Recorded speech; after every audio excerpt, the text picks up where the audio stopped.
Welcome to Support Life, a program focusing on current social issues from a life-affirming perspective. I'm Gavin Baulch and my guest is Peter Kentley, a former captain for Singapore Airlines. Welcome back, Peter. Good afternoon, Gavin. Good to have you on twice. Thank you very much. Pleasure to be here. In fact, we might extend it to 3. I was in Greece in 1974, flying Olympic back in those days, and I woke up on the lawns outside the airport with a gun in my ear, a rifle actually. I had trespassed onto the lawn that said keep off the grass, and the guards were doing their job. That was how I was introduced to Athens. You said something like no wheelchairs for me. What's going on here, Peter, in Athens for you? Well, I was a pilot with Singapore Airlines, as I mentioned in the previous interview, Gavin, and I was crewing into Athens on a turnaround and went for a walk. Came back next morning, getting ready to go to work, and suddenly I felt nauseous and went out on the balcony to get some fresh air. That didn't do any good, and I thought, boy, I'm in trouble here. So I rang the hotel reception, and it was all I could do then to even prop the door open so a crew member could get into the room. And 5 minutes later, a doctor arrived, took one look at me and rang an ambulance, because he was spoke in Greece, so I didn't know what he was doing. Then pulled out a cardiogram and told me I was having a heart attack. So suddenly I was being wheeled out of my hotel room in a wheelchair, and I'm thinking, as you said, wheelchairs are other people, not for healthy airline pilots. And seeing the looks on people's faces as I entered the ambulance, and it was only a 5-minute journey to the local hospital. And on the journey, I said to God, well, I'm ready to come or I'm ready to stay, whatever you want. And that was my time in Athens. All right, let's wind the clock forward a little bit. And in Melbourne, I can remember being kind of woken up with the thought I had to go and see Peter Kentley. He's in hospital. And you'd had a bypass. Tell me about that and how, what shall we say, a heart attitude also changed. What went on here? Well, if I just go back to that ambulance at that moment, it was a point in time of meeting God in a life-arresting way. And I consider that all my days, my given days are up then. And so every day after that is a gift of grace, gift of God's grace. So I treat every day, every breath, every step as a gift of God's grace, and want to use it well for the life that He has given me. And then, as you said, Gavin, that was in 1996, and in 2007 I had triple bypass, which you kindly came to visit me when I was in hospital, and had a great plumbing job, and have been able to do well ever since. So thank you for that visit. Appreciate it. Great. But your heart condition, that is how you, with compassion, looked at things. You've looked at your own life. Each breath is valuable. You make it count for it. How did you see life? How did you see the city? How did you see people? What happened? It's a time of being compassionate, concerned for those around you, and for the way that our nation is going. And every day now, I mean, who could imagine now, Gavin, that 5 years ago we couldn't even imagine that we'd be hearing and seeing decapitations and crucifixions occurring in the Middle East in our lifetime, and the suffering in our nation and the breakdown of families. And you realise that there is an answer to that, and the answer is a person.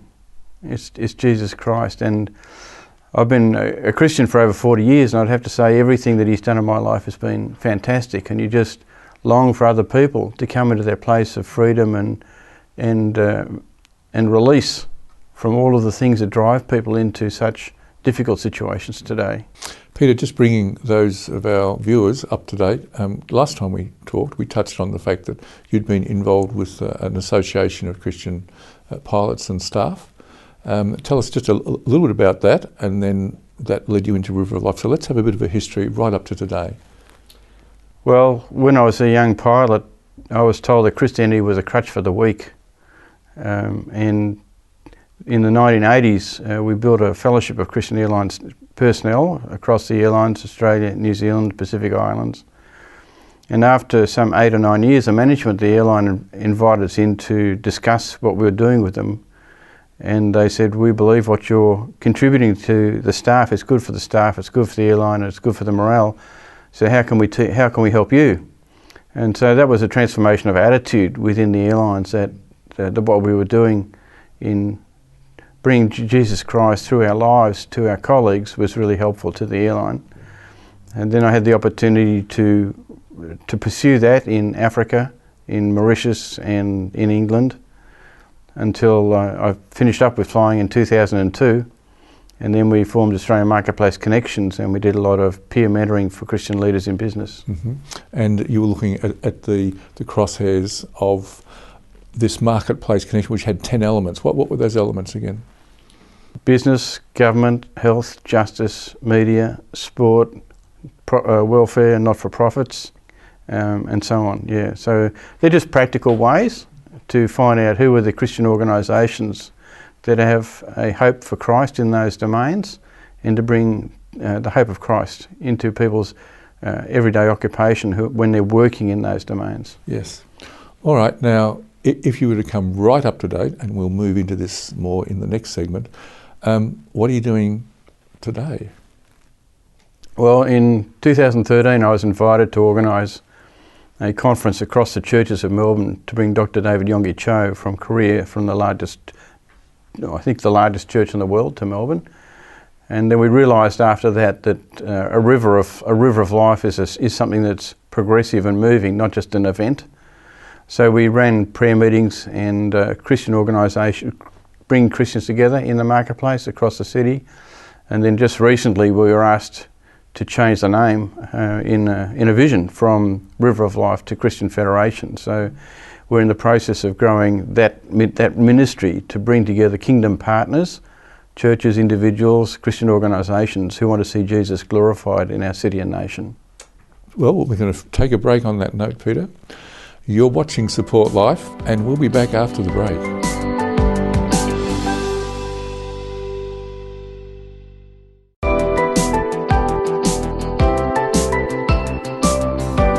Welcome back to Support Life. I'm Gavin Baulch, and my guest is Peter Kentley, a former captain for Singapore Airlines. Peter, you were mentioning about this federation of, what was it again? Christian Federation. Mm-hmm. So we're an organisation, a coalition of kingdom partners, different organisations who, like Christian Media Australia or Sports Chaplaincy Australia, so certain churches and individuals who want to work together to see reformation of Church and Marketplace. Mm-hmm. I use the word reformation because I'm not talking about the 1517 Reformation. I'm talking about how we interact as the Christian church through our daily occupations in the marketplace. Okay, now could we say that unity's part of that, or are we a very united community? Far from it. That's the hardest. People are so busy and they're so connected and so intense about their own ministry. It's very hard for them to work in a convergent way. But there are certain things as a church we can only achieve if we have what I call convergence, which is a number of people, organisations working together for a common objective, for a common blessing. Okay, so we're looking at Melbourne, right? So we're getting off the dot that is I, me and myself and what I'm Well, we're talking on. in Melbourne, Adelaide, Perth, Sydney, Brisbane, so we are going national. Okay. So where's it at? We're still in Melbourne. Here we are. We're talking out of Melbourne, and we've got our structure, our business structure. What's your mission statement again? We want to facilitate church and marketplace reformation to glorify Jesus in every domain of the nation. So a holistic approach. That's right, yeah. Okay. Tell me about the other states. How are they going? Well, we've had tremendous progress in Adelaide, great connection with beautiful people over there, and with Margaret Court and others in Perth, and friends also in Sydney and Brisbane. So there's a real opportunity to see churches and Christian organisations functioning in unity to grow the respect and the honour of Jesus in our daily occupations. So what would that look like, Gavin? Could I give you an illustration? Certainly, and you can also give me, is there a scriptural basis for this unity? Well, in Psalm 110, which is the most quoted psalm in the New Testament, it says Jesus is waiting for his enemies to be brought as a footstool to his feet. So in other words, it's not, that sounds quite extreme, but it's very common, because there's nothing that we crave more in society than justice and righteousness, isn't it? Everybody wants justice and righteousness. And that is actually the foundation of the kingdom of God, is love, justice and righteousness. But the question is, how do we work that out? So for example, as an airline pilot, or before I retired, as soon as the passenger door is closed, the law of the land says that the final disposition of the cabin and crew rests with the pilot in command. So how do you use that responsibility to bring forth the kingdom of God? I'm just using this as a practical illustration in the kingdom of God. Well, the first thing I would do is be well prepared professionally, and I think every Christian, wherever they are, should be the best professional they can possibly be wherever they are, and they should extend their studies and abilities to that end. Then when the flight attendants would come on board before the passengers, I'd go around and meet them all, introduce myself, and I'd meet with the purser or the manager of the cabin crew. And so something like, or when we're in Paris, I'll be going to St Michael's Church. If any of your cabin crew would like to come, they'd be most welcome. So that was just a non-threatening way to let them know who I am and what the principles are and what the values are that I function on. And I'm also thinking of other cabin crews who might be under stress, that they are comforted and strengthened by that. And then in my relationships in the cockpit, to work with humility and grace and professionalism, to take really responsibility, my task to get my passengers as efficiently and safely as I can from A to B. And there would never be any blasphemy in my cockpits. And in conversation, in conversations when there are private conversations, to be interested in people and to ask non-abrasive questions, especially when you're free from your duty. For example, I often used to ask Islamic people, tell me about Islam, because I don't know much about Islam. And they were happy to talk to me for a few minutes and then ask me what I believed, and then I'd just share my testimony. I wouldn't bother answering with apologetics, but I can give my testimony in a few seconds. You know, Jesus, everything he's done in my life has been fantastic, and I just love being in that relationship with him. Okay.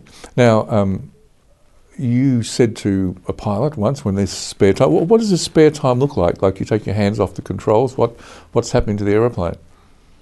Oh, we have very strict procedures in the cockpit where the autopilot's flying, and if the autopilot's flying, which pilot is overviewing, responsible, and then one pilot overviews the other pilot who's overviewing the autopilot. So it's a very, we call them SOP, standard operating procedures. Mm-hmm. But we have, on long haul flights, we have rest periods when we can leave the cockpit and be replaced by another pilot, and there are often opportunities to sit and have a coffee with the cabin crew or whatever. And then of course there's plenty of off-duty opportunities when you're on long haul trips for 3 or 4 days in crew buses and hotels and so on. Okay, so there was that, I'm sitting on the tarmac and I say to my co-pilot, what if a couple of molecules and atoms had a chat? So what was that conversation? Oh, it's at Sydney Airport, waiting to take off on runway 16 with the parks braked behind a 747, which was occupying the full dimensions of the windshield. And I said to my co-pilot, I wonder if some molecules of bauxite up in Weipa had a conversation one day. They could say to each other, if we kick around for a few million years, we'll make ourselves a 747. I just left it at that, but when we were up on the cruise sometime later, in a beautiful afternoon and blue skies, he turned around to me and said, a bloke should do something about that. And I'd forgotten the conversation. I said, oh, what do you mean? He said, the creator who made all of this, a bloke should do something to get in touch with him, shouldn't he?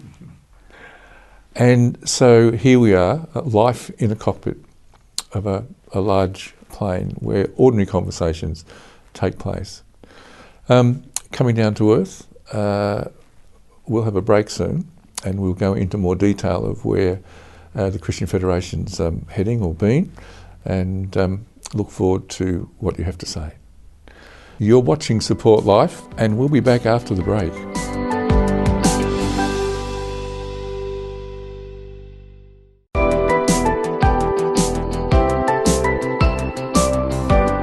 Welcome back to Support Life. I'm Gavin Baulch, and my guest is Peter Kentley, a former captain for Singapore Airlines.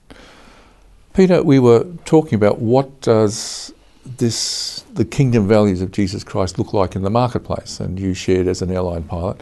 I'm just going to touch on the arts for a moment. A friend of mine, Eugene, runs Candlelight Productions, and about 6 years ago they decided to enter the Melbourne Comedy Festival with something called Squeaky Clean Comedy. Fantastic. Which they said would never take off. They can't find venues big enough. It has the largest attendance of all the comedy venues. And this year, 3 other people who took out space said that they too had decided to change to Squeaky Clean Comedy. And the organisers contacted Eugene and said, what's going on here?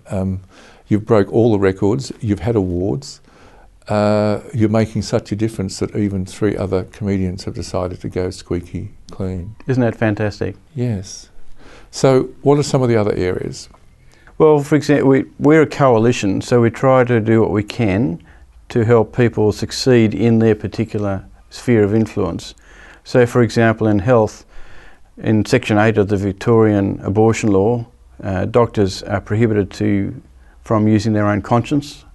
So freedom of conscience is a huge issue in one part of the context of the abortion law. So how do we bring together health professionals, media professionals and others to help them succeed? And how do we have a 5-year objective to change that aspect of the law, which is an injustice that's existing at the moment? In government, for example, so many of our kingdom partners are passionate about the fact that children are being overlooked in the debate on same-sex marriage, and we're focusing on the rights of individuals, and we're not actually looking at the needs of children to have a mum and a dad, and we're almost creating the stolen generation Mark II by legislation which is not holistic enough. So how do we work across different organisations, family organisations, government organisations, Australian Christian Lobby and so on, to help them succeed by bringing a greater coalescence of different people, different bodies to work together for a common objective. In business, for example, we're having a major conference just coming up, or a major seminar day coming up in July, the 11th, to help people in business to discover what's their God assignment in their everyday occupation. Not just going to work to earn money and to look after your family and to satisfy individual needs, but what's the God need? What is God's assignment to your life? And helping people to discover their assignment and then create a space where they can grow, pray, have prayer groups that support them, help them to meet others who are on similar assignments and help them to grow. So we're a coalition of people who are helping each other to take the kingdom of God into the world on an everyday basis. So it's quite out there in the commercial world for Muslims to request a prayer room, a prayer space for their moments of prayer as needed. So I would imagine, being such an open society as we are, management wouldn't mind putting a room aside or have use of a room for prayer and discussions, would they? Well, Gavin, we live in a world that's promoting tolerance for everybody except Christians. So there's tolerance for Islam, but there is not tolerance for Christians. So in a way, the world we're living in is becoming more Christophobic, and even more reason why we need to work together. And people in the marketplace definitely need to have the support of their own local pastors from their own local churches. So we're working proactively with groups of pastors as well, and they're learning how that they can support their people in the marketplace, in prayer and in support and understanding the issues they're going through. One of my friends at one stage was given the task by his New York board to implement honesty in the way they did business in Asia Pacific. Well, that person needs a lot of support from his local church to pull off a Christian mandate like that given by a New York board. So how can we help people succeed in those mandates? Yes. Okay, so these mandates are out there, and organisations, these 10 different spheres of activity for mankind, are looking for people who are honest, caring, compassionate and diligent. And inspirational, because we need to lead by professionalism, values and inspiration, not by being heavy-handed, judgmental or critical. Mm-hmm. And so again, that's where part of the thing comes up in our conferences and our meetings and our Sunday meetings, to inspire people how they can be great ambassadors of the kingdom of God in their daily occupation, mm-hmm. not to be the ones pointing the finger, but how do you uphold people? How do you strengthen them? How do you love them? And how do you be a great inspirer? Yes. One of the great stories I think that has come out of Melbourne is Thank You Water. Have you heard some of the stories? Yes, that's right. Yeah. So there's some inspiration there. Do you want to comment on that? What you've heard? Oh well, we've had opportunity to promote that ministry in a number of many numbers of our events. So yeah, we're very supportive of those kind of ministries. So here's a 24-year-old who looks for a God assignment in the workplace, basically, and comes up with Thank You Water. Inspirational for young people today. Yes, but it's not just specialised Christian ministries. It's how do you serve Jesus in your everyday occupation, just wherever you are. For example, if I could just go back to being a pilot just for a moment for a simple little illustration. When I used to sit down in the cockpit to start my days flying, the first thing I'd do is say a prayer. Lord, thank you for the gifts to be able to do this. Thank you for the training and equipping, putting me in this position. May I serve you well, and may I serve my crew and serve my passengers really well today. And now it's very interesting, Gavin, that the word avoda in the Hebrew can be translated worship or work.